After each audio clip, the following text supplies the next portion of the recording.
Hey you guys, Anthony with Pinnacle here. I just wanted to take some time to address some of the recent events that have happened.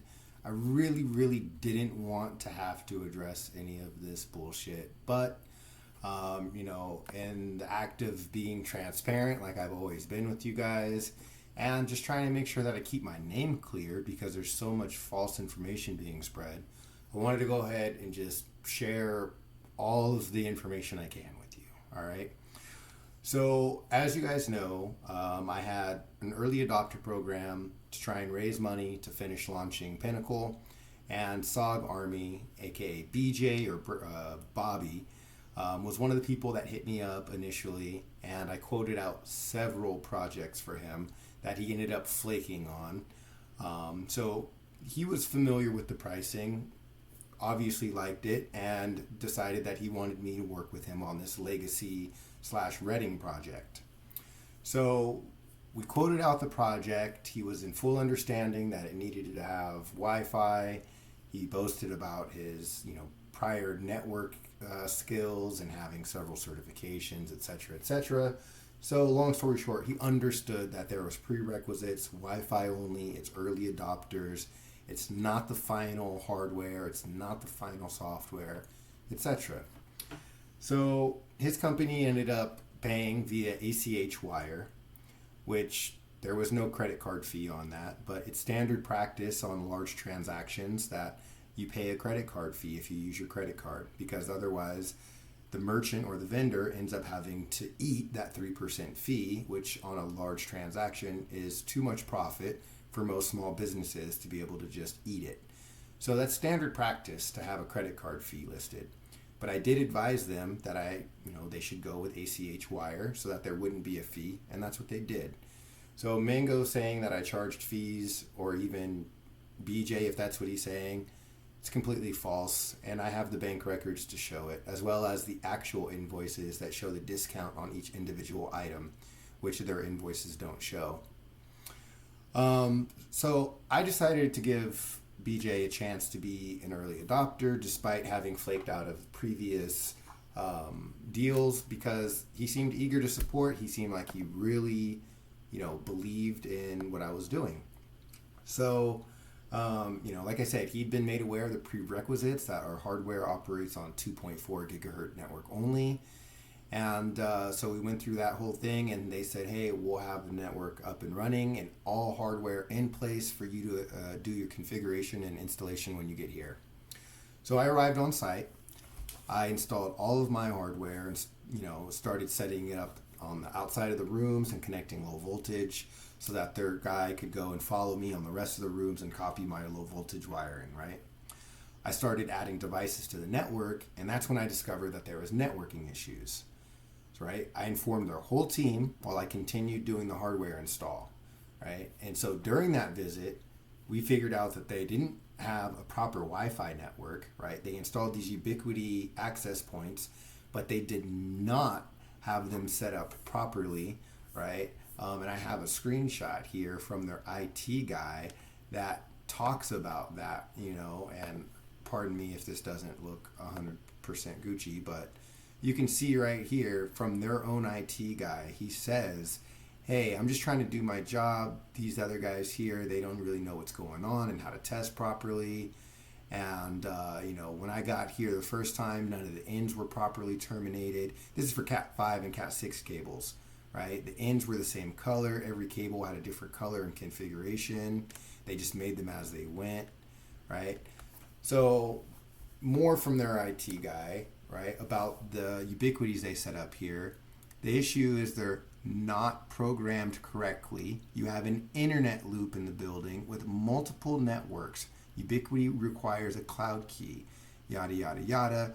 I would agree with Pinnacle with a mesh network. The only mesh network I prefer to use and recommend is Eero, yada, yada, yada, right? And I'm like, hey, whatever you guys want to do it. But I recommended a mesh network, okay? Then their IT guy installed these Ubiquities, but Arachnus setup, and guess what? There was still issues with the Wi-Fi. I showed them, hey, it's working at Satellite OG with my stuff here, and I have a great connection. BJ agreed that he thinks there's too many obstructions with the multi-tiered setup there, right? So there was definitely network issues when I arrived on scene. There continued to be network issues, not just with the Ubiquitys, but with the Arachnus system that their IT guy put in. So it was just a shit show from the very beginning, which meant I couldn't install my system while I was there. It needs a network, and there was multiple DHCP servers, multiple routers. It was just a big mess, right? So I finished my hardware setup, and they got their network guy there on site, and I said, hey, we need 2.4 gigahertz, negative 51 decibels or better all throughout where there's going to be Pinnacle equipment. He informed me that they could do that, no problem, and that they would name it the same SSID and password as the previous network so that the equipment would just hop back on the network nice and seamless. Well, he went ahead and installed this Arachnus system, which was way overkill, and with poor AP management, there was really poor signal on the 2.4 network still. So they continued to struggle with network connectivity while I was doing my remote configuration, and we couldn't get devices to stay on the network. So they had a worker there named Brandon that was trying to do all of this remote networking with me. He is not tech savvy, he doesn't know networking or computers, and he was getting extremely frustrated with trying to troubleshoot this network. Understandably so.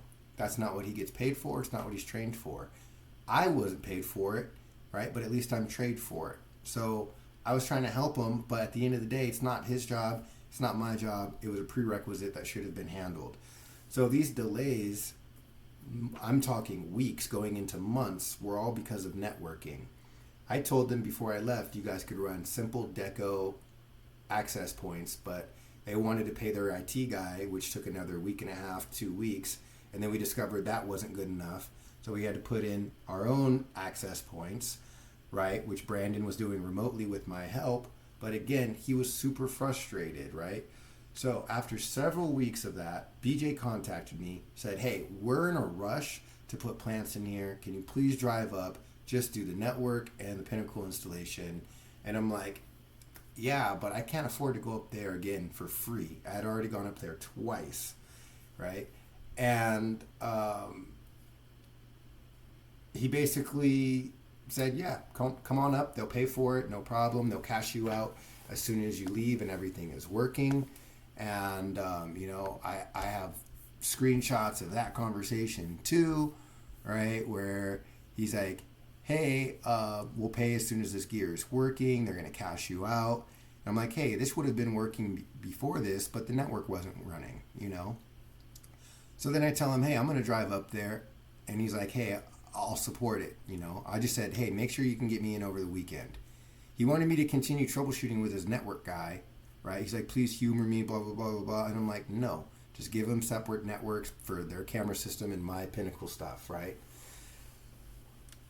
After, 2 or 3 more days of them not being able to get the network working, I said, let me just drive up there. Finally, this is June 1st, right? And he's like, okay, yeah, come on out. We're nearing launch, right? Just let me know as soon as you can come up. So I tell him I'm on my way up there, and I drive up the very next day with just confirmation that they're going to pay me, right? Just confirmation that they're good with it and they're going to pay me. He's like, they're good with it. We will do damn near anything to get this working, and realizing the network is over Brandon's head. Okay? Mind you, this is now June 1st. We've gone through months and months of issues now, like 2 months probably. And they're like, this is over our head, please come fix it. Okay? So again, this is me and BJ discussing the lack of skills or IT knowledge from Brandon. And I'm letting them know right here because they were starting to get hostile with me, like it was my problem about their network not working. And I had to tell them, you guys chose to go with me. You had a very clear conversation with me about the requirement for a solid Wi-Fi network, right? It's a prerequisite. It's supposed to be done before I get there. And now I've been working on networking with you guys for a month remotely. That's not because of me. Like, check your boy, because they were already getting hostile with me. That's not my fault. Okay? So that situation played out like that, right? And essentially, I went out there, I reinstalled their entire network for them with Deco access points and a router. And when I left, their router wasn't able to do port forwarding for some reason. It just wasn't working. So I told them they needed to swap out the router, and it would be a simple fix. So they struggled like hell to swap out that router, even with my remote help. And then, I'd say a week after I got back from setting up their network, I left them in a position where all devices were online, all access points were online, the internet was working, everything was working. All I had to do was finish configuring the servers. The servers have the code that runs the room automatically. That needed to be configured once they had all of their equipment online, free on charged, etc. So after I left, Brandon was spending that week and a half getting the rest of the equipment up. And I guess during that time is when they became frustrated at how long it was taking to get the system up and running. Now, mind you, while I was there, they took videos of remotely controlling their lights, fans, their CO2 working, etc., etc. So things were definitely working, right? Now, once I got home, after installing their network and getting the devices online and trying to configure it remotely, I ran into numerous issues. The network at the facility went offline multiple times, from power being disconnected at the modem and router to a cable being unplugged by the camera's IT guy. Just all types of issues where breakers were being killed. Just a situation in which I could not possibly remotely configure their system until they got a stable network and people stopped turning stuff off. And they acknowledged that that was a problem. Then, within a couple of days, I was notified that, the owners were frustrated that the system was taking so long to get online and they were thinking about pulling out of the deal. So I told BJ, hey, let's meet, let's talk. He went blank, didn't reply anymore. And then later that day, I was contacted by Joe Baker, who's one of the stakeholders, and he notified me that they no longer wanted to continue with Pinnacle. And that, let me back up. First off, they had a remaining balance of a deposit plus the $3,500 I was charging for their networking they were supposed to pay when I left. They never paid. They kept fronting like they were sending the payment. Never paid it, never paid it, never paid it. And I've got screenshots of that too, right here, where I tell them, hey man, I need my payment right here, right? I'm like, hey, I sent your Apogee sensors, right? This is to Joe, the owner. Hey, where's my ACH at? It's not here yet. It's been like 2 weeks since I went out there to finish the network. My finances are getting fucked now. I need, you to pay me for services rendered, and I'll continue to try and work on your network stuff with those guys, but that's not my problem, right? Never paid me. And then he replies, hey, it didn't work out. Bottom line is we don't feel comfortable being the beta test for your gear on a project this size. Well, then why did you sign up for it? I really wanted your product to work and we gave it our best shot, but in the end we need to operate. Thank you for your efforts. No, the system never even got turned on because their networking issues were never resolved. So the system never got turned on. It wasn't that my system didn't work. It was they never met the prerequisites to turn it on in the first place. But they thought because if they plugged in a Trollmaster to the hardwired network and it worked, that it's good. But it's not the same thing as a Wi-Fi network, right? So I told him, hey, I understand, but at the end of the day, you still owe me money for product that you've already gotten and labor, which does work. For the Wi-Fi network I installed works. I drove 20 hours total, left my family over the weekend, 3 kids and a wife, paid for gas, food, and lodging, and I worked my ass off. And they just didn't reply, as you can see, never paid me, and I had to end up putting a stop package on that Apogee shipment that was going to them. So I recouped $7,000 of Apogee sensors, but they still owe me $10,000. And then they had the audacity to hit me up asking if I want to buy back some of the equipment because they can't do anything with it. And I'm like, I'm not going to buy anything from you when you owe me $10,000. and you fucked me over extremely hard, and you're trying to sabotage me on social media, right? And then here's BJ hitting me up like weeks later. How are you going to hit me up 2-3 weeks after the project falls apart, trying to say, can we talk? Can we talk?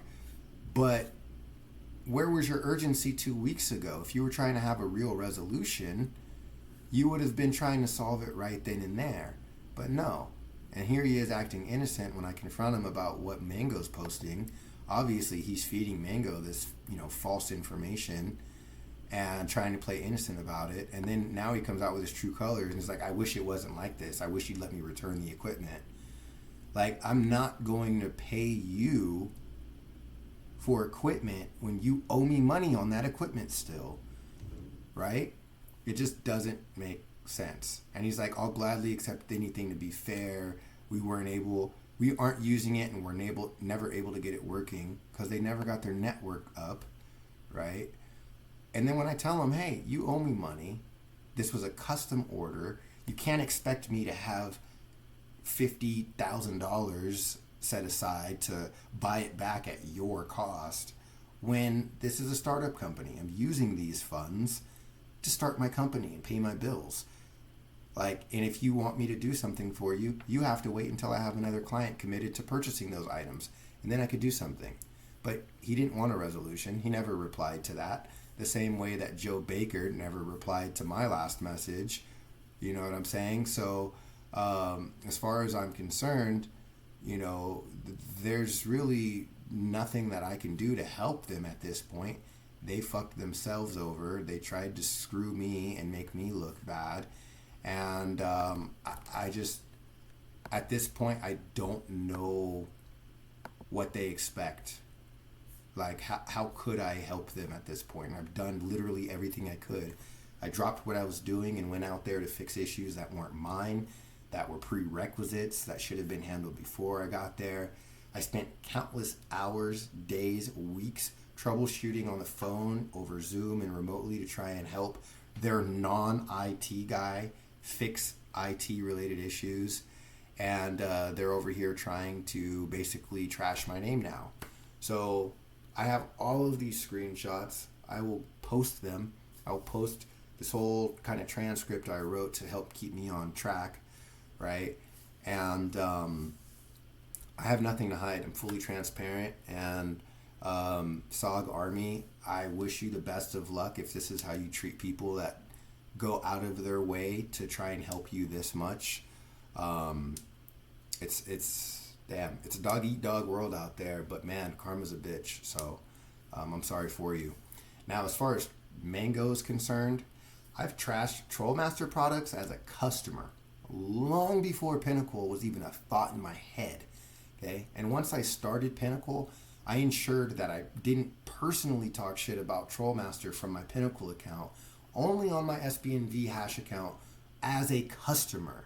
Right? I never dissed Mango personally as a person until we started getting mad that all my friends who supported Pinnacle were trashing Trollmaster on his post, which I can't control other people's actions. The same way he can't control all of his psycho fucking dick riders. Okay? So I told him that in a DM and he didn't care. He thinks it's a personal attack and I'm trying to trash him and ruin his business and drag him down and put his name through the dirt. I could care less about the guy. I just don't like that I paid thousands of dollars to have shitty Trollmaster products, and then their fix action for it was to release a new product that cost fucking 5 to 10 times the amount. So as a customer, no, I don't like Trollmaster. As Pinnacle, yeah, I'm proud of what we can do in our capabilities, and if I compare it to the capabilities of another system on the market, that's not me trying to be arrogant, cocky, blah, blah, blah, blah, blah, blah, blah, or put down another company. That's me comparing my product to the golden standard on the market that everybody uses to compare to. That's it. It should be a compliment, right? I'm not here to take over the whole market. I'm here to eat my piece of pie. And if he feels threatened that I'm trying to get my piece of pie or that I call out bad products, then I don't know what to say. But I'm not out here personally dogging Mango and trying to take down Trollmaster, right? Now, it's funny because it's like he's held this vendetta against me, and there's literally hundreds, if not thousands, of people who have talked shit about Trollmaster after purchasing it for themselves, and they own their own businesses, right? Some of them even are control companies, right? Like mine. Why is Mango not talking shit about them? Why is Mango not trying to ruin their business and sabotage their startup company? Why is he so fixated on me? Why am I so special? What button did I push? Where did I touch you at, Mango? Why am I so special that I hold this special place in your heart, that you make millions of dollars and you feel so threatened by me that you got to give me all this love? I think it's funny. It's weird. It's kind of disturbing, the great lengths at which you go through, scrolling through months and years of my post history to find the one post where I talked about throwing away my Trollmaster cables for wireless Pinnacle stuff. Like, you're so petty, dude. Grow up. Please grow up. It's sad, okay? The fact that you're going out of your way to intentionally post lies. You're not even posting truths. You're posting lies. That's so pathetic, dude. Do something better with your time and your money, please. Okay? And then also, talking shit about my NEMA enclosures that I'm using for prototyping is silly. It's prototyping. I'm not even in official product launch. And my NEMA boxes are still more weatherproof than your crappy plastic boxes that don't belong in high humidity grow rooms. So I think it's silly. You make yourself look like a fool. I feel like a fool for even having to give this attention, but the fact that you've misled so many people and you're trying to tarnish my name, I felt like I needed to do something to control that narrative myself. So I posted the full truth, and I hope that you guys all find this as funny as I do. And Pinnacle for the win, baby.